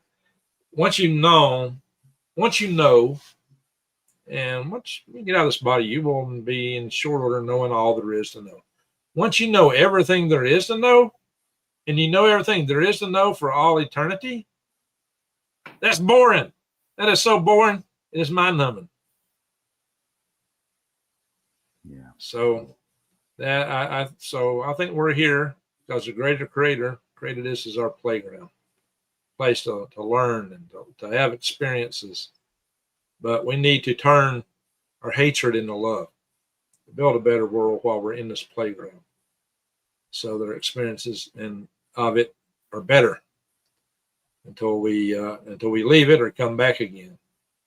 I think that to deny yourself, to go to some higher plane of existence and leave this, once you accomplish that great feat, you're just going to want to come back eventually. Because of the boredom of knowing all there is to know. It'll be fun at first, but then once you know all there is to know, it's got to be incredibly boring. So I think that's a big part of why we're here. And I can go more than that in the future, but so make the most out of it while you are here. That's all I got to say about it. Make the most out of it, and love thy neighbor try to find a way. We got to work together, figure out a way out of this hatred. That's part of our control matrix that can undo us. We got to find a way out of that. And I think it's really person to person. I think we just kind of organically spread a movement among people all over the world, saying, hey, we don't need any of these governments. It's these governments that pit us against each other for the purposes of control and cause us to get in wars and shoot each other up. It's senseless. We don't need it. Nobody needs it. We The should governments love us, Greg. We should be able to. We're their fodder. We need. We're grist for their grinders. Oh, there's a one. There's one. We're grist for their grinders. We got to find a way out of that no minder. So let's work together somehow. Figure out a way to get out. The problem is getting it started. You can't just lay down arms and somebody's about to eat you. You know. But on the other hand, if you can get to the people in their country and say, hey, let's all together say we don't need this stuff, then maybe we can get somewhere. Yeah. Right on, brother. Right on, man. Absolutely. Well, we started with alien invasion and ended with global peace. How about that? I like global peace. I like that. I mean, it won't be as entertaining for the dungeon masters, you know, like they're going to lose their freaking minds. They'd be like, well, what are we going to do? There's not chaos in the world. But folks, I do like the idea. I mean, governments can be vital, but then at the same time, like, what happens when they get totally corrupted? So power corrupts, and absolute power corrupts absolutely. Lord Acton. And see, problem is, you know what? It floats. Sociopaths and psychopaths tend to go up the chain in ladders and corporations and governments. And once they get it secured at the top, they just make problems. And so we got to find a way out of this paradigm. You know, I think just a local council of elders would suffice, like the tribes used, the Indian tribes or any other tribe. Councils of elders worked. That's the most government we need anywhere, anytime. Councils of elders. Mormon elders? They just knocked on my door. I'm like, why are you guys called elders? You're only 20. Well, I'm Elder Bob. I'm Elder Jim. Have you read the Book of Mormon? I'm like, why are you elder? You're 20 years old. Anyway, it's a joke. I can say that because I was raised Mormon. Most of my family's Mormon. Many of my family members have gone on missions. I'm the redheaded stepchild without red hair. So I'm in a predominantly Mormon community here. Yeah. Great people. Great people. Very, very great. I'm just I moved here willingly knowing that. So, you know, I'm at peace with that. Yeah, man. Hey, I got a few questions from the chat. Can I ask you a few questions real quick? Sure. Cool. One of the questions is from Mark. What's the possibility of Threeey Atlas actually crash if it is a comet smashing into Mars? What's that? Is there because it's going to get pretty close to Mars, isn't it? It's going to get close, but it's not on course to hit Mars. It would only do it if there were course change. Now, if it is indeed a comet and dirty snowball, and, you know, maybe it would break up some, maybe a part of it might come off and hit Mars. That's a possibility. But typically comets break up when they make a close approach to the sun. This one isn't making a close approach to the sun, but if it's truly an interstellar object and it's never been near a sun, once it reaches perihelion, it might possibly break up. That's right after it passes Mars. So it might actually hit some of the moons of Jupiter if that were to happen. Freedom, amen. That's what we're talking about, is freedom. In fact, I started an organization called the Freedom Restoration Foundation. If you go to freedomrestorationfoundation.org, you can find our website. I need a new webmaster to update our updates for that, but we've got a very active group on Facebook called Freedom Restoration Foundation. We've got over 1,000 members on Facebook to that group. So some of your members would probably enjoy being in that. Yeah. So if you're motivated by freedom, that is something to look into. Nice. So thank you, Michelle. Appreciate that. What would happen if this is from Daryl? Ask Greg, what would happen if Threeey Atlas hit Jupiter? Well, we've already seen Comet-Levy Shoemaker 9 hit Jupiter. It was a comet that broke into 21 principal pieces and started impacting Jupiter on, I believe it was the 16th of July, and I think it was 1993, well, whatever it was an anniversary. It was the 25th anniversary of the moon. This would be 1994. It was on the 25th anniversary of the day we launched the Saturn V rocket that went to the moon. That's when the first impact hit. In an impact, all these 21 particles impacted Jupiter over the ensuing period that bracketed that mission, with the principal impact occurring on the 20th of July, which was the day of the lunar landing, and the last impact on the day of the splashdown and return to Earth, which was very, very, very, very strange. Now, 21 particles, that's 7 times 3. 3 is supposedly the number of man, and 3 is supposedly a number for God in some fashion. So if you look at this, if you numerologists might want to crunch on that a little bit, that was really weird. And I called it a cosmic bow shot, basically, maybe a warning from the greater creator. And maybe he's telling us we need to get our butts off this third rock from the sun. We've been dragging our butts too long. We need to do something. And maybe there's something else bigger coming. And if we don't do something, it's going to wipe us out. Maybe that's what that was, a warning shot. But each one of those impacts created fireballs on the surface of Jupiter, which were bigger than Earth. So comets can have a huge impact wherever they hit. Now, that was fragments of a comet. Each fragment created a fireball big on Earth and left a big black spot on the surface of Jupiter for months and months. There were like 21 big black spots on the surface of Jupiter. So you could expect something like that. This is traveling much faster, though, than Comet-Levy-Shoemaker. So it would have larger impacts than Comet-Levy-Shoemaker. Now, the oddball thing, Comet-Levy-Shoemaker was named in part after Shoemaker. It was one of the discoverers. It was also the guy who went around and taught the astronauts about the craters on Earth by taking a meteor crater. I'm talking about the craters on the moon, by taking the meteor crater in some of those places on Earth, and trained them how to maneuver and deal with these things, and also what to look for. And he wound up, and his remains went on a projectile which crashed in the moon. So he made his own crater on the moon. Shoemaker became a crater. Now, is that poetic or what? That's just cool. Super poetic. So I just think that's just a lovely thing to think about, that Shoemaker made his own crater. And that's the thing he studied, he and his wife. So they were a team of astronomers. So that is just, there's a lot of interesting things when you research space and space history and things that have happened. But that's just pure poetry to me. Thank you, Michelle. All righty. Jacqueline. So I got 2 channels I'd like for y'all to check out and subscribe to: my Green Greg's channel and my Galactic Greg's channel. Now, there's no apostrophe in Galactic Greg's, and there is an S on the end. There's 2 other channels that have a similar name, except one's got an apostrophe and the other is just Galactic Greg. He's a preacher. The other guy's a comic store owner. So there's 2 other channels with similar name, just Jerry GS, just like on my Green Greg's channel, Jerry GS, same form. So there you go, Jerry GS, same form. There you go. Nice. And so Palantir, that's an interesting company. They love you a lot, though, especially their artificial intelligence. They love you. Peter so much. Thiel is really complex guy. I got to cover him again. He just did a workshop on the Antichrist. Some people think his technology is what would lead to it. So I heard about that. There's a big discussion right there. Oh my gosh. Hey, that's what we could do in a future podcast. We could talk about Greg and I are always researching the latest cutting edge technologies. Greg recently did a video on how China is working on technology where robots can essentially have babies.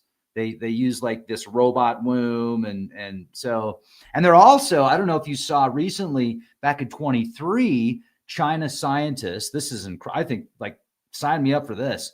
But this was just human cells in an embryo state where they were putting tardigrade DNA into these embryos because of, like, dude, the tardigrades are awesome. Like, you can launch them in space, you can put them in ice, they'll just take a 300-year nap in outer space. You bring them back and you wake them up and they're like, oh, hey, what's up? Like, dude, that's pretty cool. China's ambition is to create genetically modified super soldiers. And they've got this now. They're also investigating how to grow these guys in factories in artificial wombs. And it's been reported they believe they can actually grow an embryo to being a baby in just 2 months instead of 9. And they could accelerate the childhood and have a full-grown, battle-capable adult in perhaps 6 to 10 years. So they could, if you want to go to the Book of Revelations, there's a 200 million man army crossing the Euphrates River at some point in time. They might actually build that army. It could be humans or robots. They're said they're riding horses. Well, now there's a robotic horse out there. And I also did a video on how they can use robotics to overcome their demographic challenges, or how they could use these petri people, whatever you want to call them, to do the same. And apparently they're doing both. So those biblical prophecies could be coming true in a very short term. Just more things to be aware of. We're living in crazy times. The things that I mean, you're talking love and peace, but if we really want to achieve peace, you've got to be able to get to people on both sides of the aisle, on both sides of what's considered enemy territories, and because all the people are the same inside. I don't care what you look like outside. Everybody's got the same goals inside. There's no reason that we've got to put up with these governments that pit us against each other. So I'm really pushing for world peace. Hey, you know how to get world peace? World peace? Yeah, I do. But I'm put peas in a blend. Put peas in a blender, and you got world peace. I was thinking of using here. Green. Yeah. Oh man, I was thinking of like massive chemtrails, but instead of using or contrails, but using like a different formula and just dropping it all, and everybody all peaceful. Be like, oh yeah, man, I just got back from the dispensary. It was amazing. Just joking, folks. But anyway, wouldn't that be cool? Like instead of like, well, we're going to send over some F-35s. Like, nope, we're going to meet at the dispensary and we're going to smoke this one out. We're going to talk about it. Get a cup of coffee, get some organics, and bring the bomb. Just joking, but not joking, but joking. Anyway, it would be nice to see world leaders just chill out, get out the peace pipe. Like, it would be blowing each other's peoples to bits and pieces. That is senseless. That is awful. Terrible. It's horrendous. It needs to stop. But how do you stop the other guy when he's got weapons and he's aiming at you and planning to take you over? You got to find some way to get to the reach source of his power, which are his people, and convince them that this ain't the world that they're looking for. These aren't the droids you're looking for. We need some Jedi mastery working here. This is the dispensary you're looking for. No more war. No more war. But you will get the munchies. Folks, we're just joking. We're just having some fun here. But let's spend you did a thing a few years ago, like meditate for peace. And there was a thing where like people were putting their hands in water during that time to like connect with the earth and connect with each other. Maybe we should do that again. Like a peaceful, put a time together where we can spend 1 minute, 5 minutes, 10 minutes, whatever, just focusing on peace, thinking positive thoughts, and see what happens. Let's do it. Rex, if you take a bottle of water and you write the word love and put it on a label, and then you freeze that water, it makes beautiful ice crystals. You take the same bottle or jar of water, you put hate on it, and you freeze the ice crystals are jumbled and chaotic. It's the thought that you put into it. The water is receptive to thought. That's right. Our bodies are 70% water, which means we are also receptive to thought. Power of prayer. I do believe in the power of prayer. That's why we were praying, and I think we did have some impacts. I don't necessarily, sometimes you get what you're asking for, and you may not realize that's what it was. We prayed to basically slow the world down and stop the world, and COVID broke out. I had somebody accuse me of being the cause of that. That was your fault. Anyway, I hope I train for peace. I got my older brother. But anyway, but the thing is, love is the real answer. Yeah, and this is how we need to treat each other. We need to overcome this craziness, this hatred, this divisiveness, you know, like racism. You know, I think Martin Luther King had it right, you know, but there's, you know, that, you know, we should all, you know, the line in the, you know, like out of the Bible, the line in the lamb would lie down together. He saw a vision like that. But we've taken a different turn. You know, they came up with DEI, which was just racism aimed in the other direction. That's never the answer, because it doesn't promote love. It doesn't promote togetherness. It doesn't promote harmony. Anything that's divisive is a problem.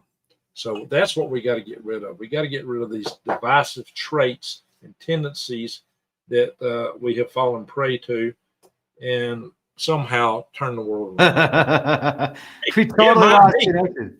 Hey, it might be that if we just start having regular sessions praying for that, you know, or something, meditating on it, whatever people want to do, that it would metastasize. Maybe it would get picked up in the other countries. People come here from other countries, find these people, seek them out, and say, hey, you know, we need to focus on peace and harmony, and we don't need these governments. The Council of Elders is really all you need. And you don't have to pay taxes to them. Imagine that. Oh man, that's wow. Okay, here's another question. This is from Angela, Utah Spice. Do you know, or do you have a guess of where in our solar system the comet was ejected from? And is that anywhere close to where Oumuamua came from? Well, we believe they came from outside of our solar system. They're truly interstellar objects.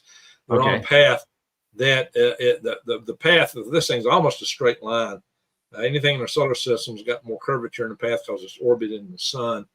Now, because it is getting kind of close to the sun will, the gravitational field of the sun will affect its path a bit, but it's on a trajectory to take it clear out of the solar system.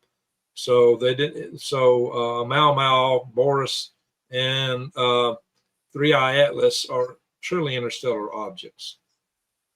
Now the question is, and the hope is, that Boris don't suddenly slow down. Boris left a long time ago. Huh? Boris left a long time, right? Yeah, about 2019. Oumuamua left in 2017, 2019. So it's been a few years since we've seen one. So we had two, but within a couple of years of each other, and now it's been 6 years since we've seen one. And you know what, the more I think about it, just because our first observation of an interstellar object was in 2017 publicly, there's probably been many more. We just haven't had the technologies to see them. And if we did, maybe that it didn't go out to the public, you know, but I wouldn't be surprised if there's been many in the past, just not publicly. Well, they probably passed through the solar system ever so often. We just hadn't known it. We didn't have the detectors. Now we're out looking for things, mainly because we're worried about asteroids that would hit us. We got more stuff out looking for the smaller objects that pass by that appear against the star field differently. I think it gives us better prospects for detecting such things. And you got a lot of amateur astronomers too. Eventually, any comet's going to be seen by an amateur astronomer, you know, with a telescope in their backyard. In fact, amateur astronomers discover more comets than probably anybody else. So that's still a very valid way of seeing what's going on out there. I don't know, some people think everything's NASA. NASA is just a little slice of what's going on in the world of space and space technology. It's this notion that a lot of so-called theorists have, that NASA is in control of everything in space. Far, far, far, far, far from it. And even in the federal government, we got the NOAA, which has their own little space program, and we have the Space Force. And there's a lot of private companies involved with this, and a lot of individuals. My HALO program was really a voluntary space program by amateurs. We spun a company off, but we definitely weren't NASA as such, although some of us work for NASA directly or indirectly, mostly indirectly, as contractors on our side job, on our day jobs. That was totally separate event, totally separate. So, and so there's a lot of organizations, there's universities, tons of groups and people that put satellites in space, that look back at Earth in these satellites. So, and they're from all over the world, all religions. So it's not, you know, And a lot of them are, a lot of flat earth, so you can't be Christian, blah, blah. No, let me tell you something. Most of the people that mentored me were devout Christians in the world of space technology.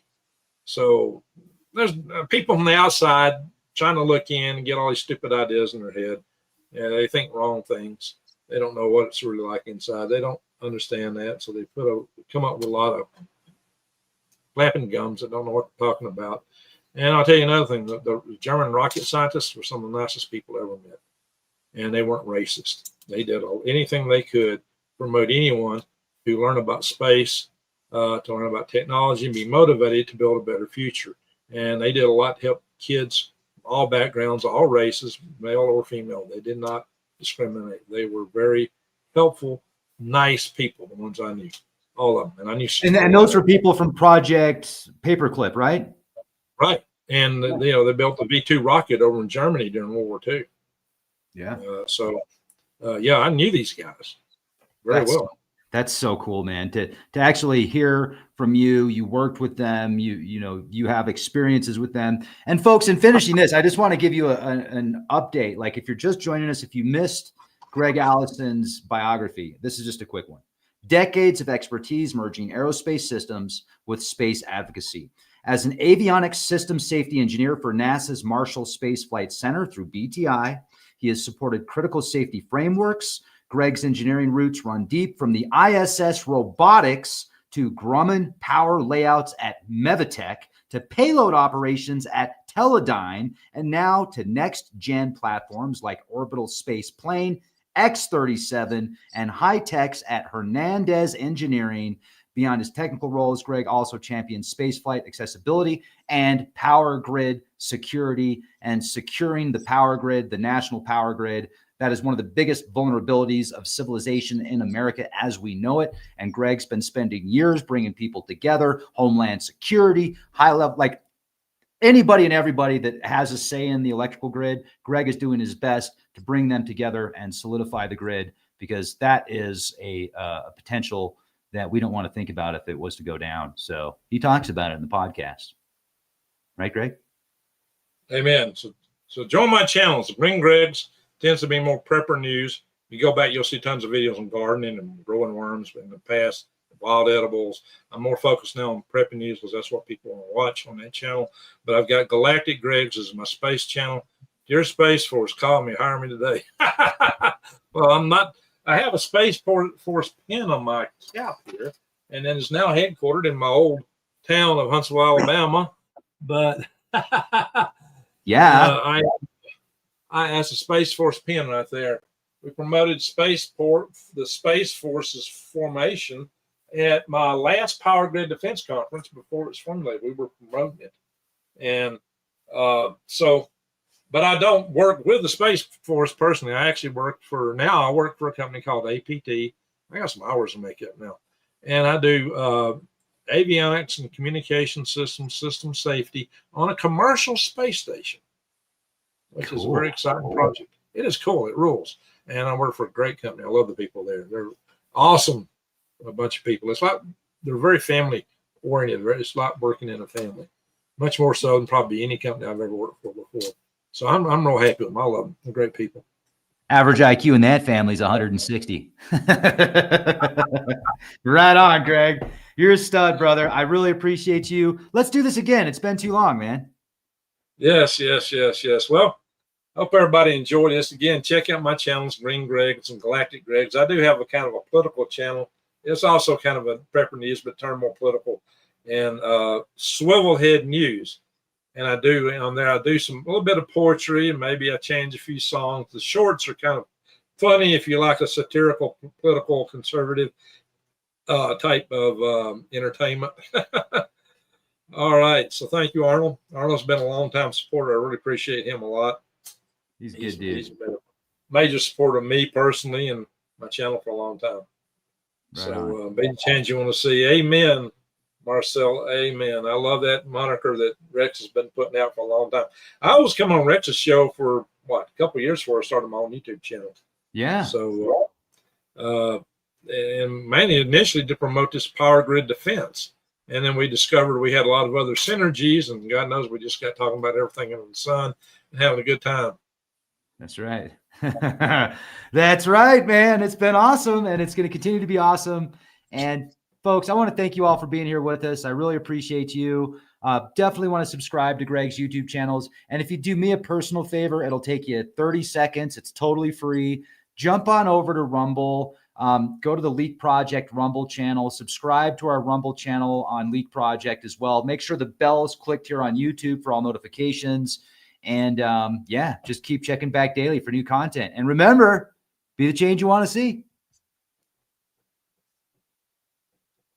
Nano.